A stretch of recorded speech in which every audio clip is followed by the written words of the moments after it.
So I have the paper suspended now in just water, right? About 125 mils of water. I'm gonna put that into my blender. The blender has been equipped with a hydropulper, was described in Farnsworth determinative paper making, and Dr. Paul saw the design basically and replicated it by using a 3D printer, and he sent me one. And thank you so much, Dr. Paul, for that. I have been using it, and it does give a nice solution at the end that is not too processed, right? The fibers are still intact and pulled apart, and that's what you want to see at the end. So yes, so I do like it, and the problem with this hydropulper, of course, is a little bit high in my blender, so I need at least 150 mils in here to be able to process anything, right? So I need to up the volume a little bit and go for it, right? All right, we'll see you guys soon.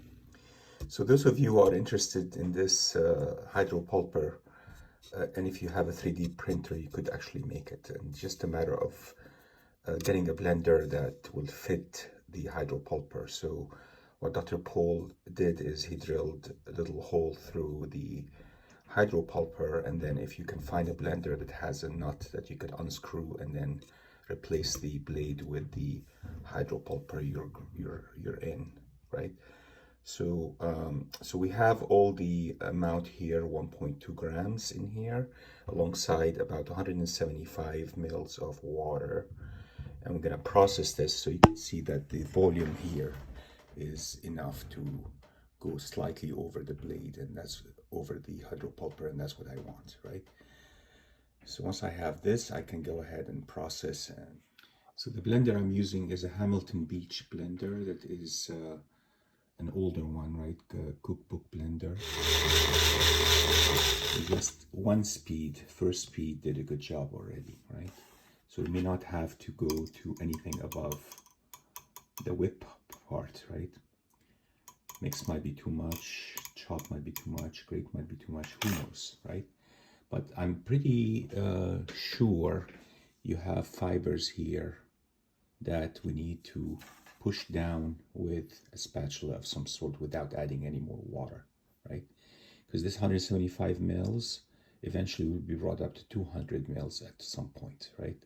And we don't want to play with the volume too much at this point because we have additions to do to this, like formation aid and so on, right? Okay, so let's do this again.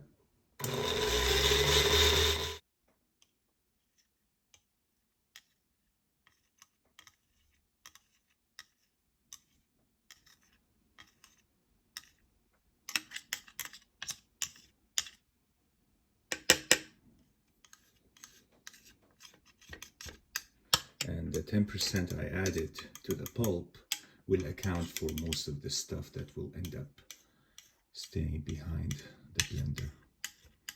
And you can see the lid also has the pulp. You need to get that off into the solution also.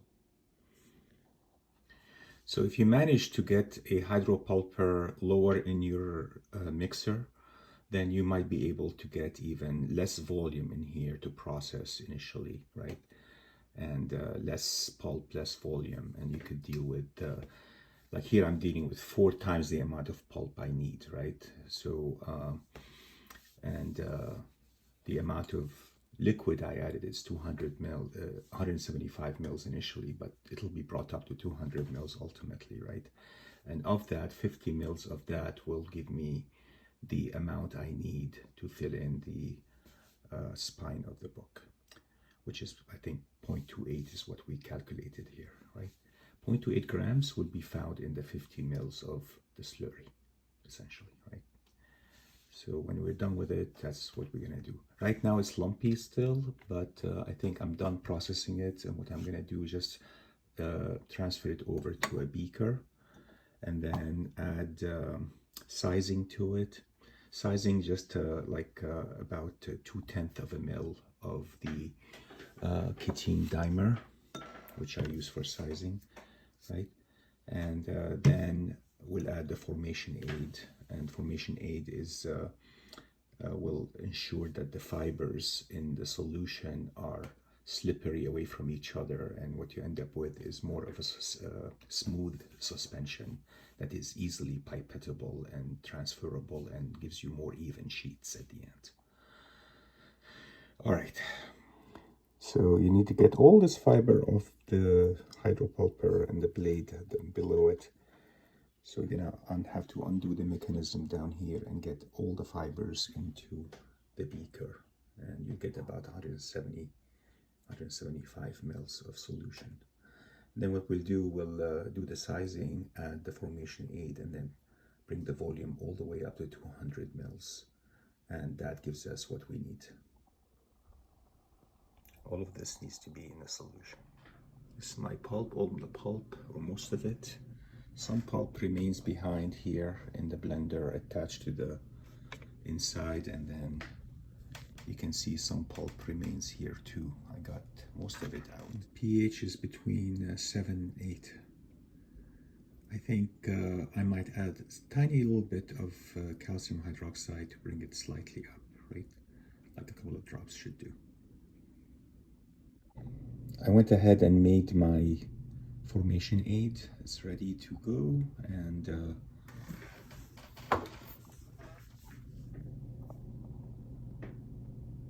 see how the pulp floats in when you do it this way.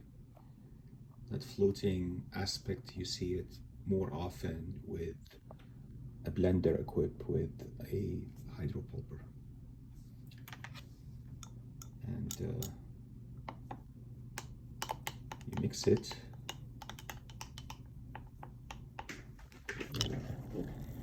Looks pretty good, pretty smooth, but still a little bit lumpy, right? So formation aid will take care of that. But before I do formation aid, I'm gonna size the mix. And I'm gonna use 2/10 of a mil of this sizing agent, ketene dimer emulsion, and add it to my pulp mix.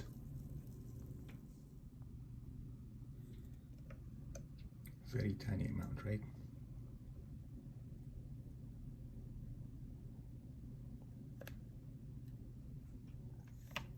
And then mix it.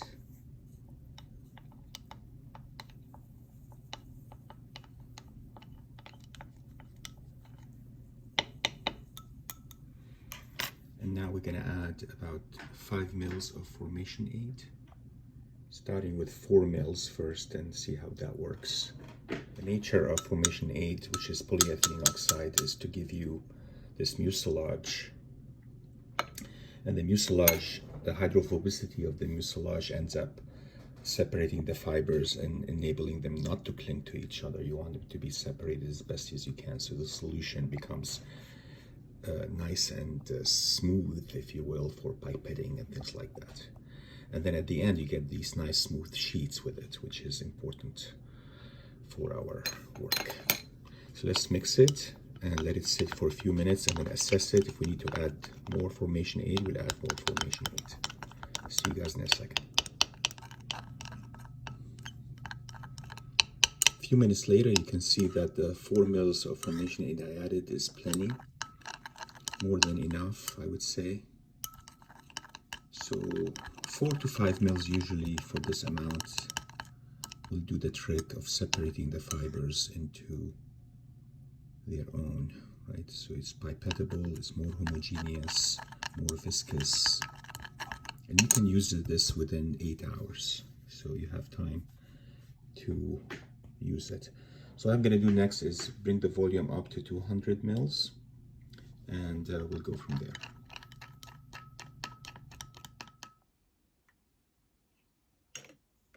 There you go, 200 mils exactly.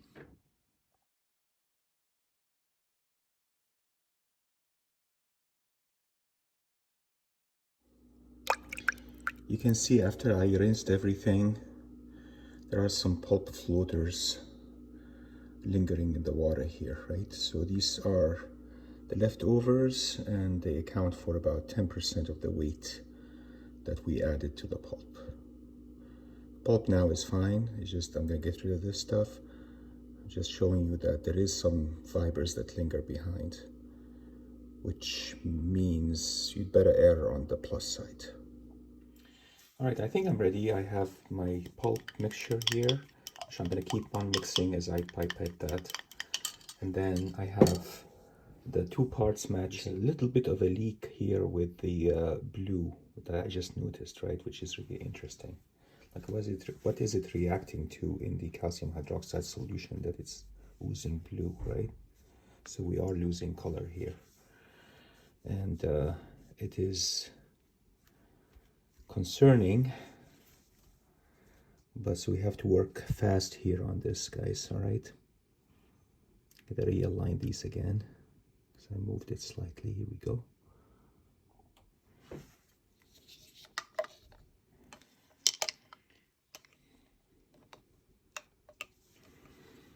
Excuse me.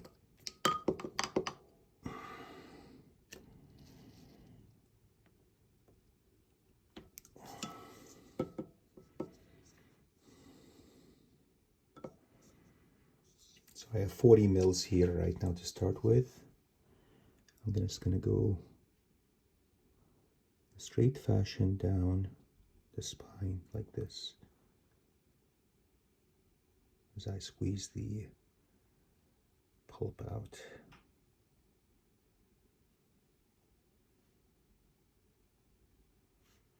Right, I'm going to repeat again.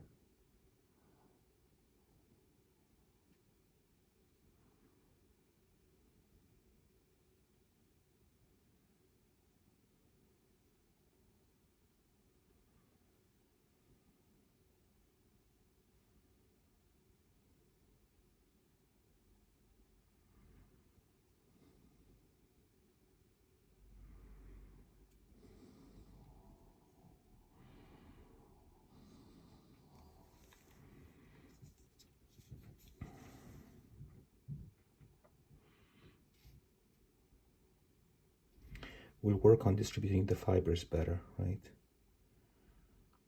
So, need 10 more mils. I'm gonna leave that to the end. I'm gonna assess it first, make sure we don't have too much. And then the last 10 mils will go into probably this area here because it's a little bit different than other areas. Let me redistribute the fibers.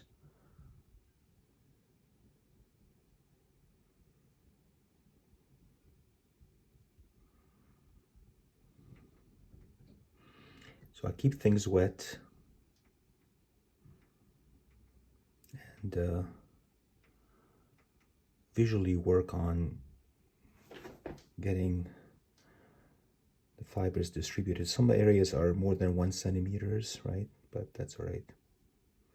You have a tail here too, so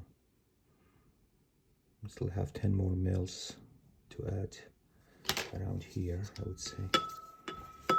Do that now.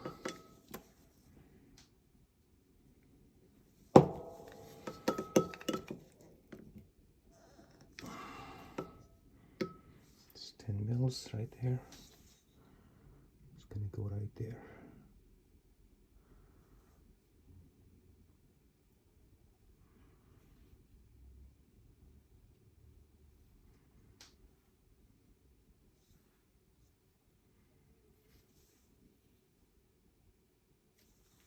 Done.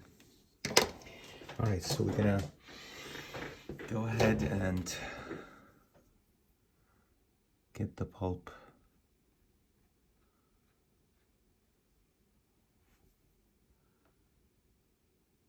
redistributed.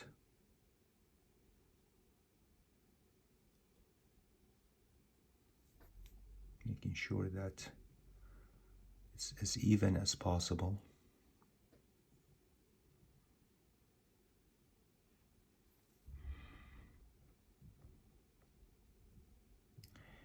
I like it to fan it out a little bit on the top like this, an area of about 2 centimeters. So the amount of pulp that went in there is a calculated amount. The distribution could be better, right? But the unevenness of the spine is what makes this more of an art at this point, right? You have to go in and use your visuals and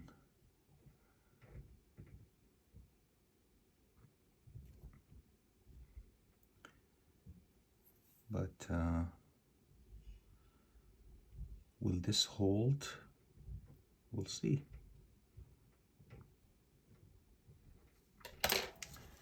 All right, so I'm going to cover it, and now what we're going to do is use paper towels,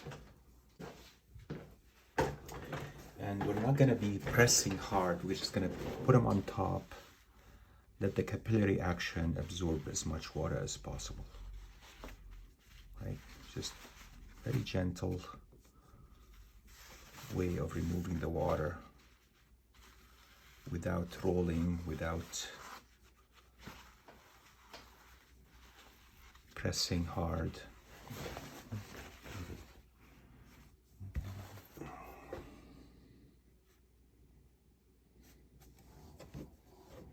I'm gonna flip it around.